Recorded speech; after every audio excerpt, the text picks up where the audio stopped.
حضرت فاروق اعظم دے زمانے دریائے نیل خشک ہو گیا. اور توہمات اس زمانے بھی سن اور اج بھی ہیں. توہمات اے لوگ جناب بنائے ہوئے ہیں اے چند گرن دے نام تے جناب کان دے نام تے جناب جس کول چلے جاؤ گے کہ جی کاڑا ہویا ہویا. رب دی رضا تے راضی ہونا بھی اے بھی مومن دی نشانی. وعلی اللہ فلیتوکل المؤمنون, اور مومنوں چاہیے اللہ تے توکل کرن. جڑا اللہ تے توکل کر لے اللہ اس واسطے کافی ہو جاتا. حضرت فاروق اعظم دے زمانے دریائے نیل خشک ہو گیا. لوگاں توہمات پھیلا دیتی انہاں کہ دریائے نیل اس وقت تک نہیں چلدا, اے خشک رہندا, اس دے ذمے ایک عورت کر دیتی جاوے, اس دے حوالے کر دیتی جاوے, ہار سگار پا کے سونے چاندی دے زیورات پہنوا کے, اور جناب کباری لڑکی اس دے حوالے کر دیتی جاوے. حضرت فاروق اعظم تک جدو ایک گل پہنچی آپ نے فرمایا نہیں ہوں حضور آ گئے, اے توہمات نہیں چلنے. حضرت فاروق اعظم نے خط لکھ دیتا دریائے نیل نو, فرمایا عمر تینوں خط لکھ دا, اور کہندا کی عمر کہ جے تو اللہ دے حکم نال چلدا تے پھر چل پے, اور اگر تو کسی اور دے حکم نال چلدا تے پھر سانو تیری لوڑ ہی نہیں. تے انہاں جا کے خط جویں دریائے نیل سے لکھیا تے سویرے چل پیا. ہن اس دا مطلب ہے کہ فاروق اعظم نے آکھیا بھئی جڑا اللہ دے حکم نال چلدا او مومنہ نہ چلدا, تے جڑے اللہ دے حکم دی نافرمانی کرے او مومنہ نہ کدی چل سکدا نہیں, تے مومنہ واسطے کدی فائدہ مند نہیں ہو سکتا جڑا اللہ دے حکم تو بغیر چلے. تے اللہ دے حکم دی نافرمانی کر کے تسی ریاست پاکستان چلاؤ, تسی سود لو, تسی جناب ساریاں ڈرامے بازیاں کرو, اسلام دے خلاف 76 سال تو ہو کر تسی جناب ہر حربہ آزماؤ, تے رب تواڈے نال آئے گا؟ نہیں نہیں, ان اللہ مع المومنین, رب مومناں نال ہے. اور مومن کونن؟ مومن وہ ہے جو ان کی عزت پہ مرے دل سے. مومن وہ ہے اور نجدی تعظیم بھی کرتا ہے تو مرے دل سے. ہاں, مومن وہ ہے جو ان کی عزت پہ مرے دل سے, اور ان کی عزت پہ مرنا دل سے کس نے سکھایا ہے؟ امیر المجاہدین نے سکھایا. اور پیر وہ ہوتا ہے کہ حضرت جناب پیر میر علی شاہ صاحب کے ساتھ ایک بندہ مناظرہ کرنے کے لیے آ گیا, اور اس نے کہا جناب قرآن کی آیتیں پڑھیں گے, جواباً بھی آپ نے قرآن کی آیت پڑھنی ہے, اور مناظرہ شرط پر ہے, نہ ترجمہ ہوگا, نہ تشریح ہوگی, نہ جناب مفہوم ہوگا, کوئی معنی نہیں ہوگا, نہ جناب تفسیر ہوگی, کوئی معنی نہیں, صرف آپ قرآن کی آیت پڑھیں گے, اس کے مقابلے میں پڑھوں گا. تو وہ بندہ ہے نبینا تھا, اندھا تھا, نبینا تھا. تو حضرت پیر میر شاہ صاحب نے فرمایا 10 تو قرآن کی آیت پڑھیں گا یا میں پڑھا؟ تو انہوں نے کہا جناب پیر صاحب تسی پڑھو, بڑا پکا حافظ سی, اس کو اپنا مان سی. تو آپ نے فرمایا وما کان حاضل اعمیٰ وہو فی الآخرۃ اعمیٰ. اس دا جناب لفظی ترجمہ ہے وے, ترجمہ نہیں سی نہ ہونا, اس دا معنی ہے وے تو سمجھان واسطے بھی جڑے دنیا تے انے او آخرت تے بھی انے. اس تو مراد ہے وے قرآن یہ کہندا جنہاں حضور نو نہیں نہ پہچانا دنیا تے, اکھاں بند کے رکھیاں, رسول اللہ دی عزت نو نہیں پہچانیا, حضور دی شان نو نہیں پہچانیا, رب نو نہیں پہچانا, ایمان نہیں لے آئے, وہ آخرت تے بھی اس طرح ہی رہن گے. اے نہیں ہوئے گا کہ آخرت تے انہاں نو ایمان نصیب ہو جائے, آخرت تے وہ کامیاب ہو جان. قرآن تو یہ کہہ رہا ہے نا, لیکن پیر میر علی شاہ صاحب نال پھر پیر تے ہوئے اے ہو جا. آپ نے فرمایا وما کان حاضل اعمیٰ وہو فی الآخرۃ اعمیٰ, فرمایا جڑے دنیا تے انے وہ آخرت تے بھی انے, تے او سی انا. ہن اس دا ترجمہ تو کر نہیں سی سکدا, انہیں چکیا قرآن تے کتاباں چکیاں تے دوڑ لا دیتی. فرمایا آ نہ مناظرہ کرن آیا سا, ہاں حضور دے غلاماں تے اگے اے جھٹ اتنا ہی کٹ دین. اے ہن میں سن رہا سا جناب ملک دے اندر سابقہ وزیر اعلیٰ بلوچستان تے ہن جناب وزیر داخلہ, میں بلوچستان تو کل واپس آیا, اور خدا دی قسم میں جڑے بلوچستان دی عوام دی حالت دیکھ کے آیا, اور یار اسی کتھے روندے ہیں کہ جناب فلاں ہو رہا, اتھوپیا چ ہو رہا تے فلاں ہو رہا. بلوچاں دی حالت میں دیکھ کے آیا, انہوں نے تو 2 وقت دی عزت نہ روٹی بھی میسر نہیں, اور اتھے 150 بندہ متاثر ہویا, تقریباً 100 دے قریب شہادتاں ہو گئیاں, اور اس دے اتنے ہی کم از کم لوگ جڑے نا او اس تو زیادہ لوگ جڑے او متاثر ہیں اس وقت. کسی دی اکھ کوئی نہیں, کسی دا ہاتھ کوئی نہیں, کسی دے بازو کوئی نہیں, کوئی زخمی ہیں, کسی دے جناب جبڑا اٹھ گیا, کسی دا اس حالت چن. اور اس حالت اتھوں دا وزیر اعلیٰ اٹھ کے وزیر داخلہ بنے, اور پھر آ کے کہے کہ یہ جو شر پسندی کر رہے ہیں, یہ جو مذہب کی منمانی تشریح کر رہے ہیں. میں کہا جناب تانوں بھی کوئی پوچھنے والا ہے کہ 76 سال تو جڑی تشریح تساں آئندی کیتی ہوئی کہ جس نو جتھوں لبے وہ کھا لوے, جس نو جتھوں کرپشن دے پیسے لبن وہ جناب سوئس بینکاں اور جناب لندن وچ لے جاوے, اپارٹمنٹس خرید لوے. اور تانوں بھی کوئی پوچھنے والا ہے کہ تساں پاکستان دی منمانی تشریح کیتی کی ہوئی ہے؟ پاکستان دا مطلب تا ساڈے بڑے دس کے گئے سن, سانو تو نہ دس کہ پاکستان دی تشریح کی ہے یا مذہب دی کی تشریح ہے. اسی بہترین جانتے ہیں کہ دین دی کی تشریح ہے. اقبال کہتا مغز قرآن روح ایمان جانے دی ہست حبے رحمت لل عالمین کہندا قرآن دا مغز ایمان دی جان اور ایمان دی روح ہست حبے رحمت لل عالمین او میرے آقا مولا صلی اللہ تعالی علیہ وسلم دی محبت ہے میں تینوں دس رہا اسلام دی تشریح اے وے ہن مینوں اے دس پاکستان دی تشریح کی ہے او ساڈے بڑے دس کے گئے کہ پاکستان کا مطلب کیا اب ان کو پڑھی ہے جی اقلیت کو تحفظ میں نے کہا دو اقلیت کو تحفظ اس اقلیت کو تحفظ ضرور دو جو اپنے آپ کو اقلیت تسلیم کرے اور جو اپنے آپ کو قادیانی مسلمان کہیں اور ہمیں کافر کہیں وہ اقلیت نہیں ہے وہ مرتد ہیں وہ زندیق ہیں جو اپنے کفر کو اسلام کریں اور احمدی ہم ہیں وہ دجال کے پیروکار ہیں وہ کانے کے پیروکار ہیں وہ مرزائی ہیں وہ قادیانی ہیں وہ زندیق ہیں احمدی ہم ہیں کیونکہ حضور کا نام احمد ہے ایک بات یہ بھی ضروری ہے کہ جو فوجی تنصیبات کے اوپر لاٹھی پکڑ کر جائے اور ان مجسموں کو لاٹھی مارے یا اس جناب گیٹ کو لاٹھیاں مارے یا ان جناب وردیوں کو لاٹھیاں مارے وہ قوم کا غدار ہے تنصیبات پر حملہ کرنے والا قوم کا غدار ہے اور حضور کے تاج پر ہاتھ ڈالنے والا ختم نبوت کا انکار کرنے والا ہاں وہ اپنے آپ کو کافر کہیں یعنی وہ اپنے پیشاب خانوں کو غسل خانوں کو لیٹرینوں کو وہ اپنے مسجد نہیں کہہ سکتے مسجد وہ ہے جس پر اللہ اور اس کے رسول کا ذکر ہو جس پر تاجدار ختم نبوت کی مہر ہو جس پر تاجدار ختم نبوت کے نعرے لگتے ہوں جس پر حضور کا ذکر ہوتا ہو صحابہ کا ذکر ہوتا ہو اہل بیت کا ذکر ہوتا ہو حضور کی امت کا ذکر ہوتا ہو جہاں حضور کی ختم نبوت کا انکار ہو وہ اسلام کے شاعر نہیں استعمال کر سکتے اور یہ پاکستان کے آئین کا حصہ ہے ہم تمہیں پڑھانے کے لیے آئے ہیں کہ آئین ہے کیا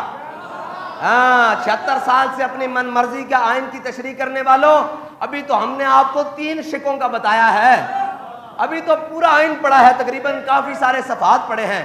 ابھی 2 شقوں پر 3 شقوں پر تم نے عمل کرنا ہے ہم نے نہیں تم نے ہم اس دن عمل کریں گے جس دن ہم ریاست پاکستان کے اوپر حکومت ہوگی لبیک والوں کی اس دن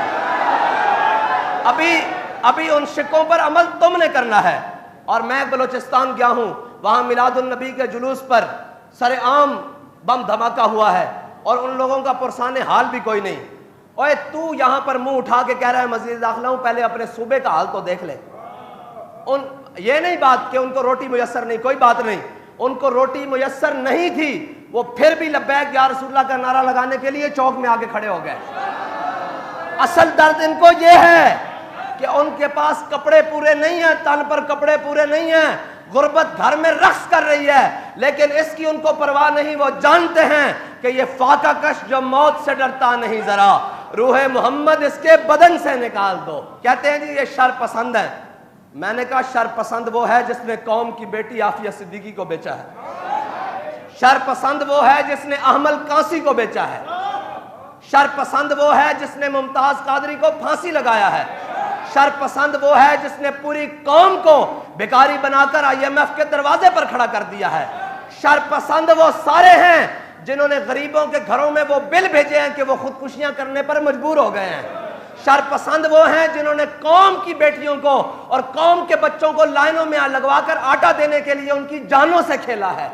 شر پسند وہ ہیں جنہوں نے قوم سے 2 وقت کی روٹی عزت والی چھین کر ان کو اپنی عزتیں تار تار کرنے پر مجبور کر دیا ہے شر پسند وہ ہیں جنہوں نے یہاں سے لوٹ کر سرے محل جا بنائے ہیں شر پسند وہ ہیں جنہیں تم نے 9 مئی کے دن تک پالا ہے شر پسند وہ ہیں جن کے باپ دادا نے انگریز کی مخبری کی اور وہ آج آ کر پاکستان کے بڑے عہدوں پر براجمان ہو گئے ہیں شر پسند وہ ہیں جنہوں نے کشمیر بیچا ہے یہ سارے شر پسند ہیں ہم شر پسند نہیں ہیں اور شکر کرو نہیں ہیں ہم نہیں ہیں اور ساتھ یہ بھی شکر کرو ہم نہیں ہیں اور اگر ہم ہوتے تو پھر تمہیں مول پڑتا ہاں ہم اس لیے نہیں ہیں کہ یہ وطن ہمارے بڑوں نے بنایا اور یہ وطن 27 رمضان والے دن بنا اور یہ وطن پاکستان کو بناتے ہوئے ہمارے بڑوں نے نعرہ لگایا تھا کہ بٹ کے رہے گا ہندوستان اور بن کے رہے گا پاکستان اور پاکستان کا مطلب کیا دستور ریاست کیا ہوگا اور تمہیں شوق ہے لبیک والوں کو گرفتار کرنے کا، تو کوئی بات نہیں، گرفتاری سے تو ہم گھبراتے نہیں، جیلوں سے بھی ہم گھبراتے نہیں۔ اور تم یہ بھی جانتے ہو کہ اس عمران خان کے لیے سب سے زیادہ کمپین لندن میں بیٹھ کر کنہوں نے چلائی؟ یہ میں اشارہ کر رہا ہوں، یہ ان سب کو پتا ہے جو پاکستان کے ذمہ داران ہیں۔ سب سے زیادہ عمران خان کے حق میں پاکستان کے خلاف کنہوں نے کمپین چلائی لندن میں بیٹھ کر؟ یہ میرا اشارہ ان کی طرف ہے جو یہ ساری رپورٹیں جہاں ہم بھی جانتے ہیں، تم اگر جانتے ہو تو ہم بھی جانتے ہیں، یہ بات علیحدہ ہے۔ اور دوسری بات یہ ہے کہ جو ان کو بھائی بہن بھائی کہتا رہتا تھا کہ ہمارے بہن بھائی ہیں، اس کو تم پاکستان میں لانا چاہتے ہو رستہ صاف کر کے کہ ایک کو تو ہم نے قابو کر لیا، وہ تو جھوٹے نعرے لگاتے تھے، ان کے جناب مقابلے میں جو اصل جماعت ہے وہ تحریک لبیک ہے، اور تم گنجے کو لانا چاہتے ہو واپس۔ تو یہ یاد رکھنا، ہم جیلوں میں ہوں یا باہر ہوں، ہم جیلوں میں ہوں، تھانے میں ہوں یا کچہریوں میں ہوں، جیل کی سلاخوں میں ہوں یا کال کوٹریوں میں ہوں، ہمارا نعرہ یہی رہے گا کہ تاجدار ختم نبوت۔ اور تم اس کو باہر سے لا کر یہاں یہ ثابت کرنا چاہتے ہو کہ تحریک لبیک والے، اب تو تمہارے اپنے سروے یہ بتا رہے ہیں کہ نہ بلہ آ رہا ہے، نہ نون آ رہا ہے، نہ شیر آ رہا ہے، نہ گیدڑ آ رہا ہے، نہ لومڑ آ رہا ہے، اب محمد عربی کا دین آ رہا ہے۔ تم اگر یہ ثابت کرنا چاہتے ہو بھائی ہم اس کو لائیں گے تو یہ سارا رستہ صاف کر کے، تو نہیں، مستند رستے وہی مانے گئے جن سے ہو کر تیرے دیوانے گئے اور لوٹ آئے۔ اور گرفتاریوں کے شوق والوں کو کہتا ہوں وَإِن تَعُودُوا نَعُودْ،